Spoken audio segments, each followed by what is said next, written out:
Esto es Territorio Stranger.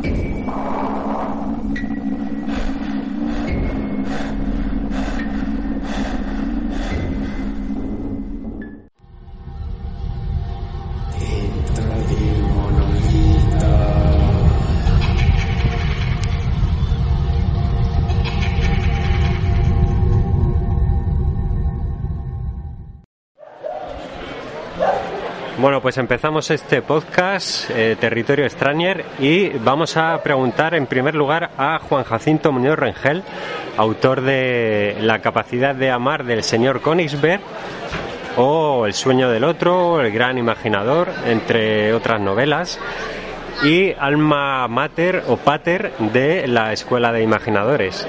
Le vamos a hacer unas cuantas preguntitas, 3 preguntitas breves. Juan Jacinto últimamente se lleva mucho lo del terror elevado, como que hay que llevar el género un poco a niveles de trasfondo social y humano, pero yo sí que detecto últimamente que, como todo es cíclico, a esta moda, entre comillas, sí que veo a gente que ahora está reivindicando el terror más clásico, incluso pidiendo la vuelta del monstruo clásico. No sé cómo lo ves tú y cuál es el camino que crees que debe de seguir el género.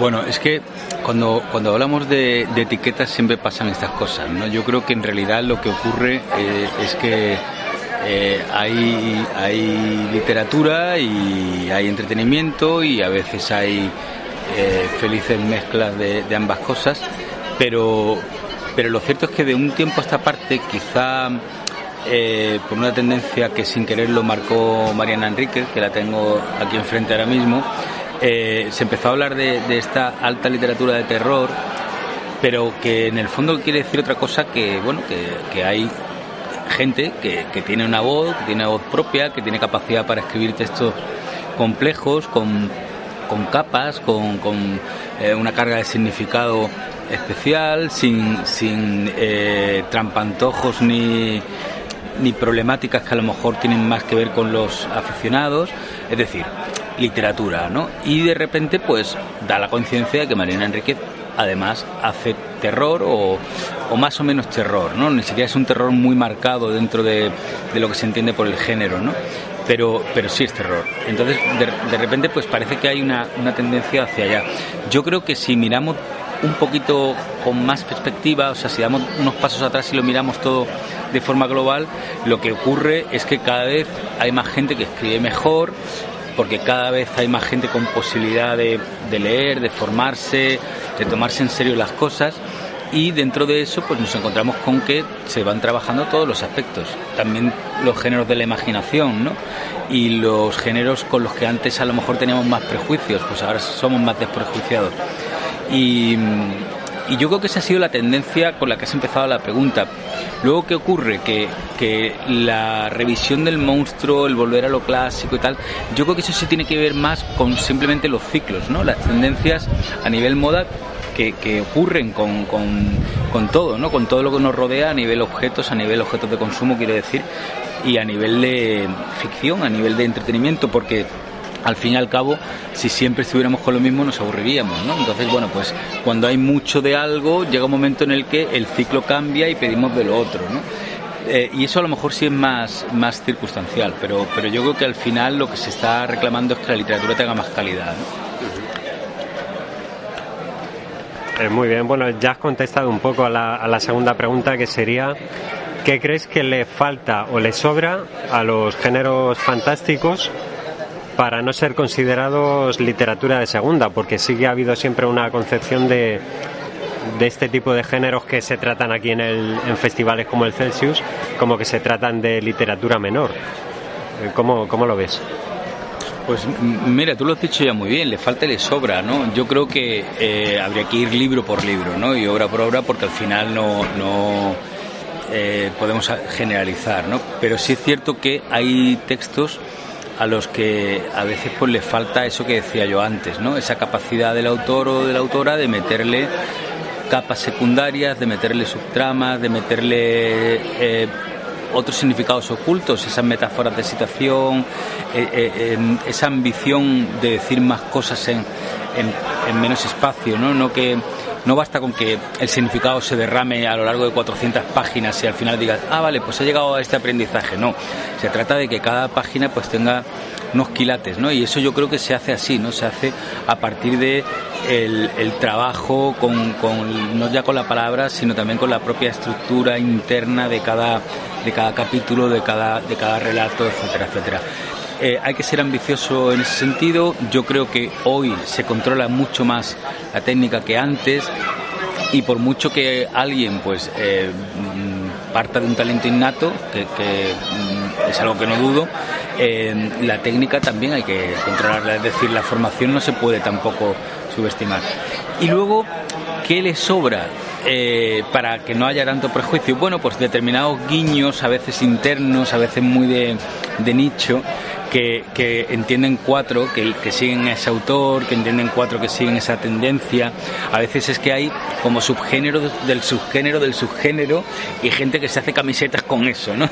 Entonces, claro, eso es lo que te aísla un poco, ¿no? Yo creo que eso es lo que hace que al final pues otra gente diga, vale, yo esto no lo entiendo, esto es demasiado de nicho, esto es de gente friki o esto es de gente tal, ¿no? Lo que sea.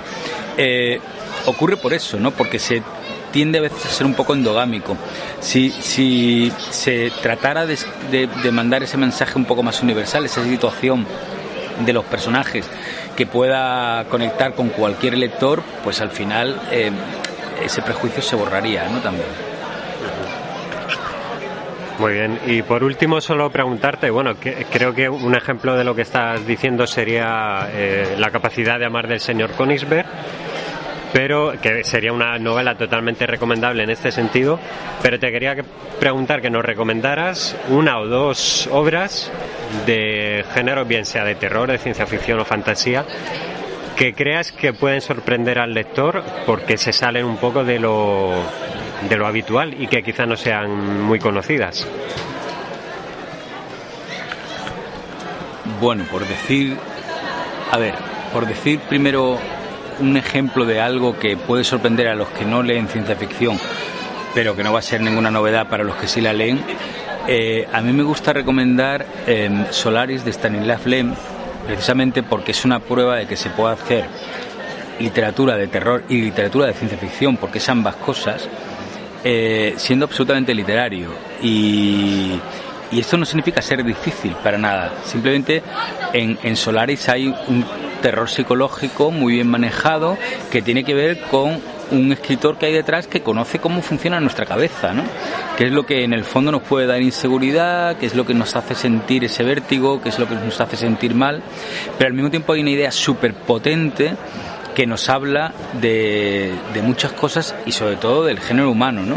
Y esto lo hace con un planeta que no tiene nada que ver con el nuestro, con una forma de vida que no tiene nada que ver con la nuestra y con una idea absolutamente plástica, ¿no? Entonces yo creo que la gente que se enfrenta con prejuicios a la ciencia ficción debería ir a estas novelas mayores donde ves que, bueno, que realmente en cualquier género puede encontrarse cualquier cosa, ¿no?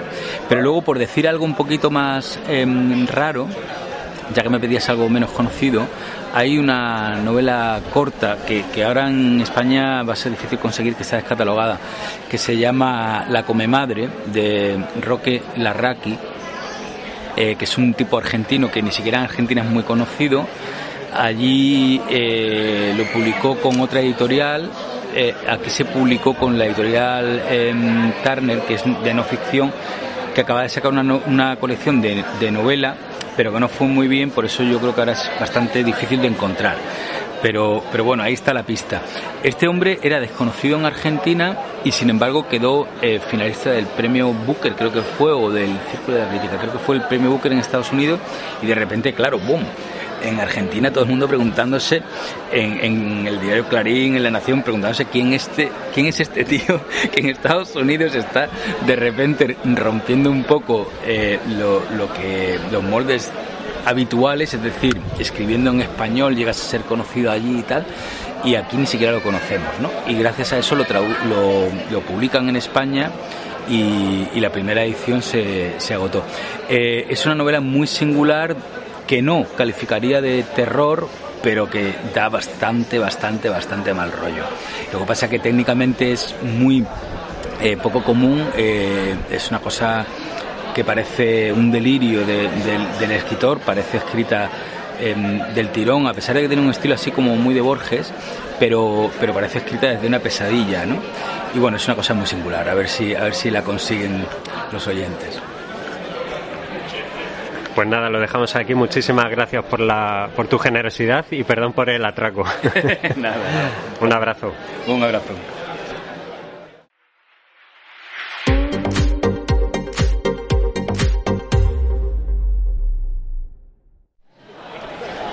Bueno, pues ahora estamos con David Morales del blog El Yunque de Festo, el blog literario de reseñas en el que publican además relatos. Y bueno, le vamos a hacer las preguntas de rigor. David, últimamente diría que se habla mucho del terror elevado, tanto en cine como en literatura, y se detecta esa corriente, ¿no? Como que el terror tiene que tener cierto trasfondo cultural, social, incluso político. Pero al mismo tiempo, de esta corriente sí que detecto que, como pasa con todas las modas que son cíclicas, hay gente que aboga más por un terror más clásico, más visceral, incluso que reivindican la figura del monstruo clásico. No sé, ¿cuál opinas tú que sería el camino a seguir del género? Hombre, yo creo que en principio no tendrían por qué estar reñidas las dos vertientes, ¿no? Puedes meter ingredientes clásicos, monstruos, lo que tú quieras, y meter también un trasfondo social o más actual. Hombre, yo soy partidario de ir renovando un poco el género. A ver, es importante que el género, ya sea terror, hablamos de terror, pero otros géneros también, reflejen el momento en el que estamos, porque yo creo que también es una manera en la que los lectores se van a implicar más en la historia y la van a entender mejor. ¿Que no queremos renunciar a monstruos? Pues claro que no queremos renunciar a monstruos, hay que seguir metiendo monstruos, clásicos, lo que quieras, ¿sabes? O sea que yo no abogaría por una vertiente o por otra. Yo creo que todo debe ir junto y al gusto de los tiempos y del autor, por supuesto. Muy bien, pues ¿qué crees tú que les sobra o les falta a los géneros fantásticos para que no sean considerados como literatura menor, que siempre han estado como un poco mal vistos, ¿no?, respecto a la narrativa más convencional?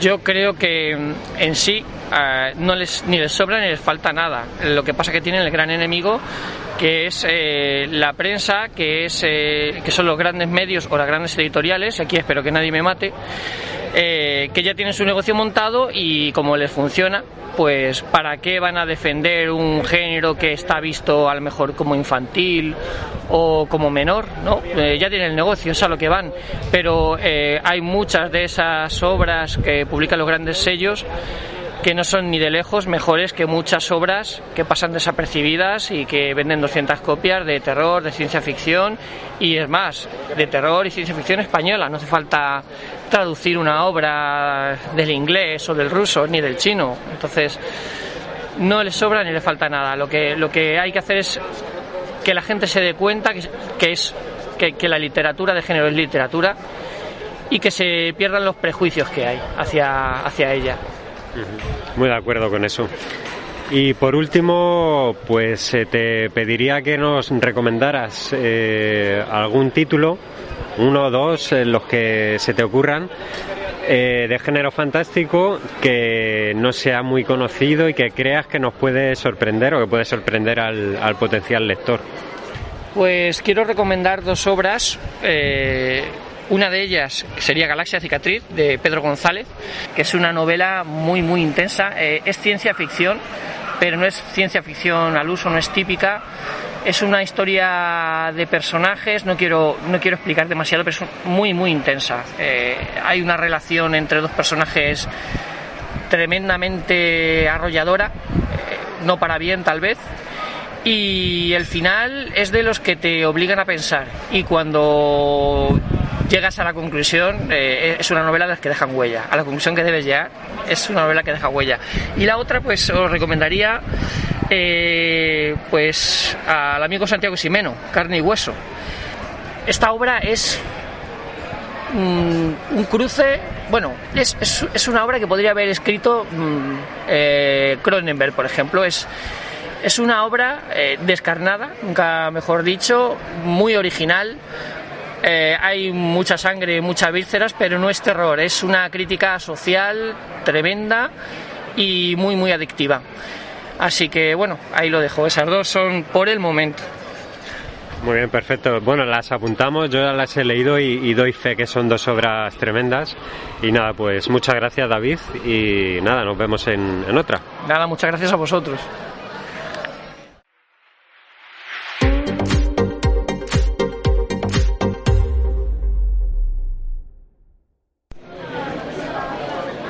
Estamos ahora con Jesús Relinque, autor de La llave de los misterios, La ciudad oscura, Los jinetes del sueño o Los enigmas del parque genovés. Y bueno, le vamos a hacer las preguntas. Jesús, últimamente se lleva mucho lo del terror elevado en cine y en literatura. ¿Tú crees que es una buena dinámica para el género? Porque sí que hay gente que está reivindicando un poco más la figura del monstruo clásico, del terror más gótico y tal, frente a esta nueva corriente que predica más como que haya un trasfondo social, humano y tal. ¿Cómo lo ves tú? ¿Cuál es el camino que crees tú que debe seguir el terror? Bueno, yo creo que el camino que debe seguir es el que cada uno considere, porque entiendo que hay cabida para todo. Y no creo que alguien que predica, como tú dices, ¿no?, ese terror más profundo, más que tiene muchas capas, ¿no?, debajo y tal, pues a lo mejor también se le dé bien el terror clásico. Yo creo que cada uno tiene que tirar donde crea, donde considere, y en mi caso, yo que soy muy clásico para todo, ¿no? ya por la edad, ¿no? Eso es inevitable. Así que yo prefiero ese, ¿no? Es el de toda la vida, ¿no? El monstruo, el gótico, el oscuro, pero igualmente disfruto esa otra clase de terror que considero que incluso puede ser más difícil porque está menos inventado, por así decirlo, ¿no? A ver, los que escribimos ese terror más gótico, más clásico, tenemos multitud de referentes. Quizás para el otro tipo de terror no haya tantos y eso tenga más mérito, ¿no? Muy bien, perfecto. Te quería preguntar también, ¿qué crees que le sobra en general a los géneros fantásticos? ¿Qué crees que les falta y qué crees que les sobra? Complicado, ¿eh? Pues mira, les falta más apoyo, sinceramente, así de claro te lo digo. No me voy a parar ni en estilo, ni en detalle, ni nada, sino estamos aquí en el entorno por excelencia, ¿no?, del fantástico de nuestro país. ¿Y qué quieres que te diga? Yo veo a muchos autores que nos paramos a tomar una cerveza, una sidra, un cachopo y a intercambiarnos libros y tal, que eso está muy bien. Pero al final, si te fijas, las grandes colas de gente, la gran expectación, ¿dónde está?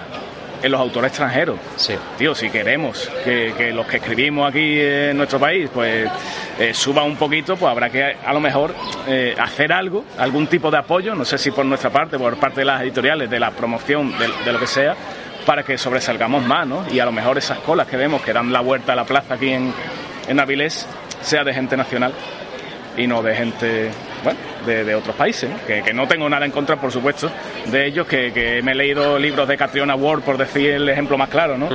De Needless Street, que me parece brutal, pero oye, que aquí también se hacen cosas muy buenas, tú lo sabes, lo sabéis todo el mundo, así que habrá que apoyarlos más, digo yo.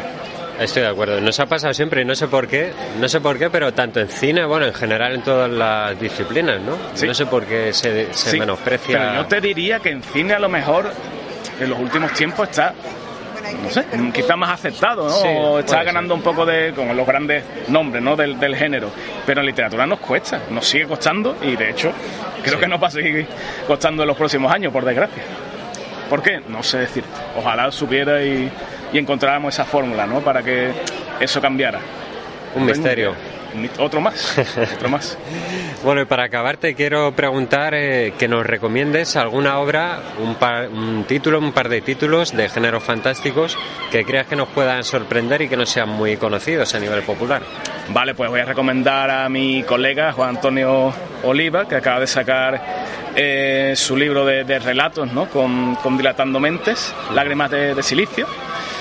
que bueno, el tío pues se mueve como pez en el agua, ¿no? En la ciencia ficción y tal, y yo creo que es muy recomendable porque también hace esa fusión de género, ¿no? A lo mejor la ciencia ficción es la base, pero también le mete partes de terror, partes incluso de fantasía y tal. Y para la segunda recomendación voy a decir mi colega también, David Pelluste, que bueno, que tiene un libro en editorial Titanium, se llama No matarás, son 3 libros, 3 historias, ¿no? en ese mismo libro, y también cultiva bastante el terror, como hemos hablado antes, ese terror más clásico, ¿no? Más gótico, y se le da muy bien, así que bueno, esas son mis 2 recomendaciones. Pues genial, además le mandamos un abrazo a David, compi nuestro también en el Monolito, y sí, bueno, pues ahí quedan las recomendaciones. Pues muchas gracias y nos vamos viendo por aquí, por el festival. A vosotros.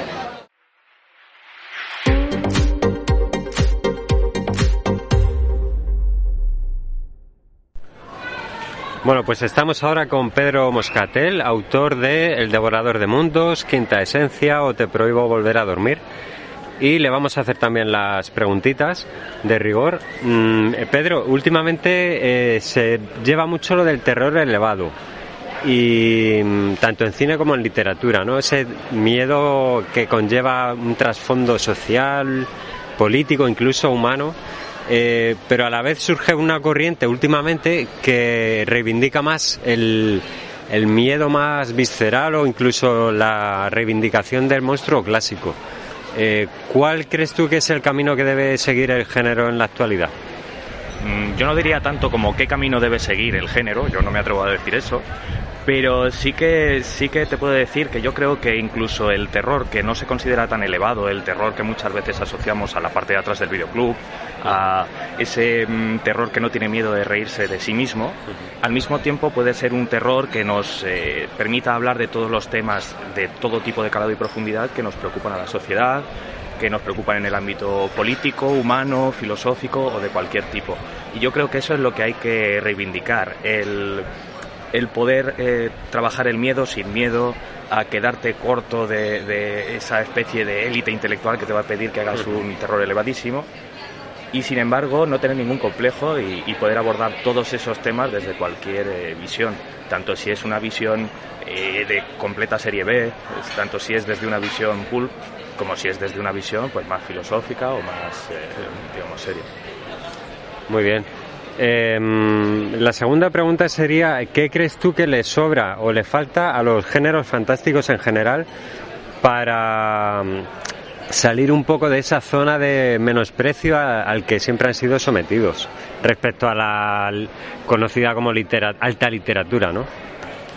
Tengo la sensación que con el género en general, no solo en el mundo literario, sino en el mundo audiovisual, estamos asistiendo a un fenómeno en el que la gente que en la infancia o en la adolescencia disfrutó de todo este ocio, ahora tiene acceso a digamos, pues bueno, son un poco gatekeepers, ¿no? Es decir, que están en las productoras del entretenimiento, que están tomando decisiones relativas al marketing, a las ventas, etcétera, y estamos viendo un cambio en ese sentido. Pero claro, no podemos adjudicarlo solo a la afición y solo a que la afición tenga ese poder de cambio, digamos, sino que seguramente el propio género puede hacer por salir de sus pequeños nichos.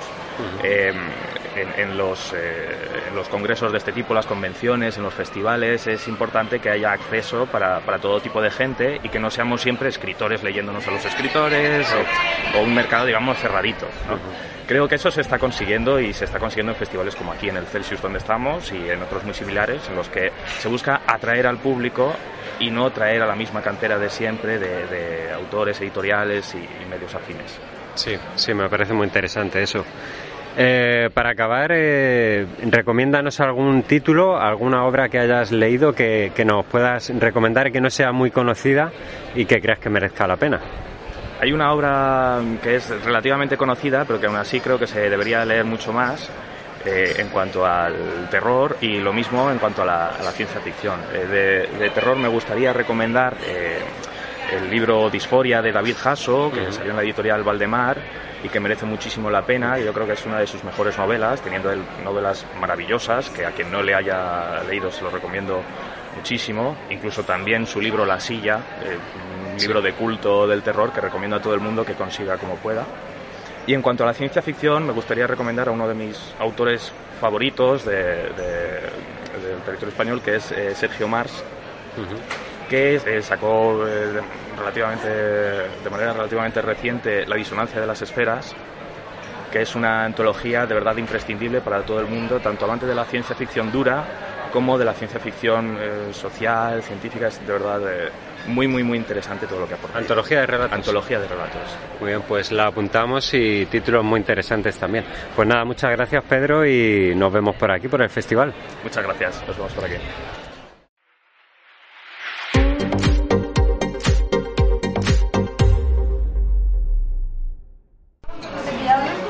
Bueno, pues estamos ahora con los compañeros del Monolito, que nos hemos trasladado aquí a Avilés, y vamos a intentar responder a las mismas preguntas, ¿no?, que estamos haciendo en general a todo el mundo. La primera, bueno, se habla mucho últimamente de lo que es el terror elevado, ¿no?, en cine y en literatura. Un terror que se supone que tiene que conllevar un trasfondo social, humano, político, que haya algo más, ¿no?, que aparte de la típica historia de terror. Pero también hay gente que últimamente reivindica la vuelta al terror más visceral, más de susto, si queremos, de sangre, ¿no? Y reivindican también la figura del monstruo clásico. ¿Cuál creéis vosotros que es el camino que debe seguir el género actualmente? Me parece primero más que una pregunta, una disquisición, y luego la apreciación del terror es muy personal, porque la visión y la perspectiva te cambia cuando estás viendo cine, estás escuchando un audio, estás leyendo una novela, o te sumerges tú mismo en una sugestión, o vas a hacer una expedición, una experiencia de terror, que también está muy de moda. Como el terror muy personal, se está enfocando sobre todo el cine a temas muy personales, y a temas muy secuenciales, pero no todo el mundo tiene el mismo miedo a las mismas cosas. Uno de los grandes debes del terror, y es un deber hereditario, las fobias son propias. Las fobias no se comparten, no se transmiten. Tú ves los pájaros de Hitchcock, si tienes miedo a los pájaros, eso te produce una sensación de desasosiego espectacular. Si tienes miedo a las arañas, si ves una peli de tarántulas gigantes, prácticamente estás sintiendo cómo te están pisoteando a ti. Pero si no padeces de eso, te da igual. Realmente no tienes la empatía, no puedes ponerte en la situación del personaje. El terror es algo individual. Entiendo que da una evolución nueva del terror. Me gusta parte de las cosas que se está haciendo en el cine y en la literatura, tanto como para ampliar como para enfocar más. Me gusta la figura del monstruo clásico, me gusta la fisiología del terror, del horror moderno. Siento yo Lovecraftiano, como todo el mundo sabe. Pero creo que al terror le falta un último impulso para intentar enganchar y encontrar una pulsión que sea capaz de asustar al colectivo. Y lo que asusta al colectivo siempre es el presente y la falta de futuro. Es muy difícil que te vengan a asustar con un monstruo cuando tú no tienes trabajo, cuando tú no sabes si vas a comer mañana, cuando tú estás en el paro, cuando has estado a punto de acabarse el mundo un par de veces, o has vivido al pie de un volcán, o todas estas cosas que ya sabemos. Es muy difícil asustar a la gente porque la gente está curada de espantos, y los miedos cambian cada generación, cambian por la propia vida de cada uno. Tengo la sensación de que el miedo tiene que seguir adaptándose a la realidad y dar un salto hacia adelante para ser capaz de contagiarnos a todos con una sola sensación. Sí, pero yo a lo que voy es que hay mucha gente que dice que esos son problemas ajenos un poco a la ficción, y que el terror que debe centrarse en otra cosa. Es un error, la ficción no es ajena a la realidad. Tú la puedes hacer ajena a la realidad. ¿Me quieres poner monstruos espaciales? Te lo compro. ¿Me quieres poner un virus, un microorganismo que está dentro de mi cuerpo? Te lo compro. Te lo compro todo. Pero házmelo sentir. No. Es que no importa. Al final se trata de buena o mala literatura, y tampoco son géneros. El terror no está fuera de la literatura. El terror tiene que ser algo que te haga sentirse estremecer. Y es muy difícil que tú, leyendo tus libros, los que hay ahora, cierres las páginas un momento con una perturbación de hoy dejo de leer y duermo con la luz encendida. Y eso es a lo que tenemos que aspirar en el terror, sabiendo los miedos presentes, conociendo los miedos pasados y sobre todo entendiéndolos. Pero una persona sin miedo no puede escribir terror, y una persona sin miedo no puede leer terror. ¿Hay porque gente sin miedo? No, eso es mentira. Quiero decir, el miedo es la emoción más poderosa y la más primigenia del ser humano. El miedo es lo que te hizo volver a jugar, lo que te hizo salir a jugar, lo que te hizo gastar gente, lo que te hizo agruparse, lo que hizo inventar la cerveza. El miedo inventó la cerveza. El miedo es la función más primitiva del humano. ¿Cómo podemos volver a tener ese miedo de vuelta? Disociándolo un poco del miedo a la realidad, a nuestro propio presente tan precario. Es algo que los escritores, sobre todo, porque en el cine no nos van a dar ninguna solución, van a ser refritos, refritos, refritos y refritos, refritos de refritos, es algo que los escritores y las escritoras tenemos que encontrar. Y hay caminos por explorar, y se pueden escribir cosas nuevas. Lorena, ¿qué crees que le sobra y le falta a los géneros fantásticos para que no se menosprecie o no se consideren como literatura menor? Que eso es un clásico, ¿no? Siempre se ha considerado como literatura de segunda. Pero literatura de segunda no solo el género fantástico, siempre en un momento determinado se considera una literatura menor, la romántica también se considera una literatura menor, la policíaca se considera una literatura menor. Precisamente yo creo que la fantástica entraría incluso dentro de una literatura que se considera superior a cierta otra. La policíaca está muy denotada, la romántica está denotadísima, no lo que viene después. Yo creo precisamente la fantástica es una literatura que se tiene medianamente en consideración. Creo. Sí. Pero habría que diferenciar nivel de ventas de nivel literario, yo creo, en esta pregunta. Sí, bueno, yo voy a nivel literario, a nivel de reconocimiento, de premios. Y nivel de premios literarios. O sea. Porque la romántica, por ejemplo, es el género más vendido, pero es el menos valorado. ¿Por qué? O sea, quiero decir, es que es muy relativo. Yo creo que la fantástica es un género mejor valorado, pero quizás se vende menos. ¿Por qué? Porque en el fondo yo creo que todo el mundo, bueno, la mayoría de los lectores lo que buscan con una novela es pasarlo bien y tener un final feliz. Eso el terror y la fantástica no te lo va a ofrecer. La mayoría de los lectores, y si no esos libros no se venderían a millones. Es que una cosa es lo que tú quieras, una cosa es tu visión como escritor y otra cosa es el lector. Y la mayoría, el 70% de los lectores quieren coger un libro, evadirse un rato y tener un final feliz. Ya está. Y eso es la fantástica, tal y como está puesta hoy en día, que es muy catastrofista. Pues lógicamente la gente, precisamente por lo que tú comentabas antes, que ya con el día a día ya tenemos bastante, pues hay X población, la mayoría, que lo que quiere con un libro es decir, mira, me he llevado un poco de este mundo y tengo mi final feliz que no voy a tener en la vida real. Por eso yo creo que la fantástica sí está bien valorada, lo que no está bien vendida. Simplificación y evasión. Pero escúchame, es opcional, quiero decir, no es un mal lector. A ver, que no hay que denostar ningún tipo de literatura. Una novela por evasión. Pero no hay que denostar ningún tipo de literatura. Pero por evasión, una literatura de terror te va a crear un problema, lógicamente, porque tú no, si tú ya tienes tus propios problemas. No, claro, hablo por el lector. Evidentemente, cada uno tiene que saber lo que busca, pero yo creo que el discurso es ¿por qué se menosprecian todos los tipos de literatura? Porque la gente no la lee. Porque no se respeta la literatura contemporánea en la que se llevan los premios, claro. La llaman literatura contemporánea, y ellos no respetan a los demás. Y los demás son escritores marginales y publicaciones marginales, cuando son los que más venden. Si solo hay que poner el ejemplo de Stephen King. Ahí va yo. Que King es el más leído, ¿no? Y el menos reconocido. Exactamente. ¿Por qué? Porque dicen que es una literatura relativamente sencilla. Aquí parece que lo que se entienda de primera es una literatura sencilla.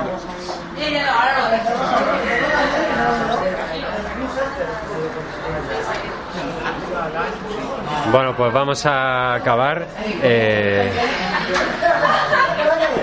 La tercera pregunta es que estamos haciendo a la gente es que nos recomendéis títulos de géneros fantásticos que no sean muy reconocidos y que creáis que nos pueden sorprender, ya sea terror, fantástico o ciencia ficción.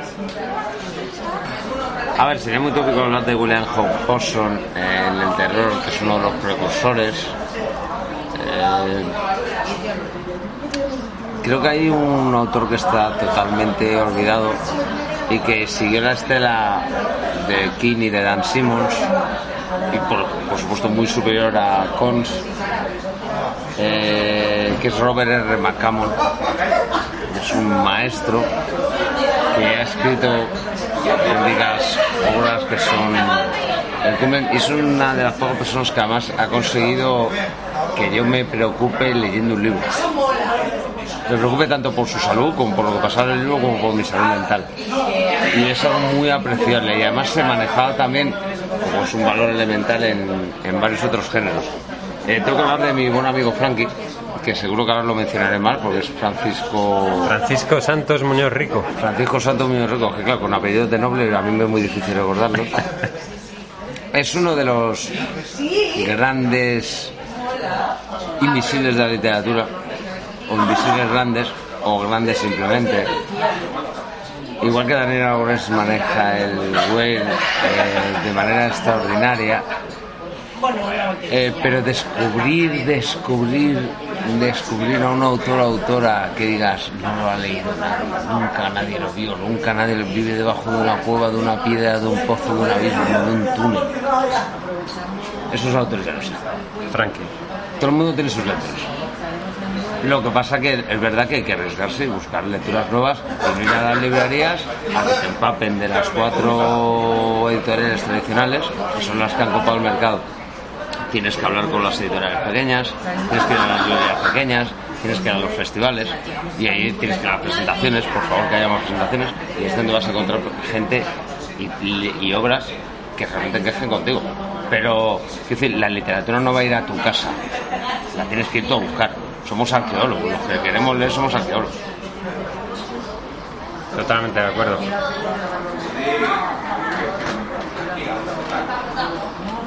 Pues no recomienda a nadie nada más. No, José Luis Pascual. Sí, pero yo no tengo nada publicado.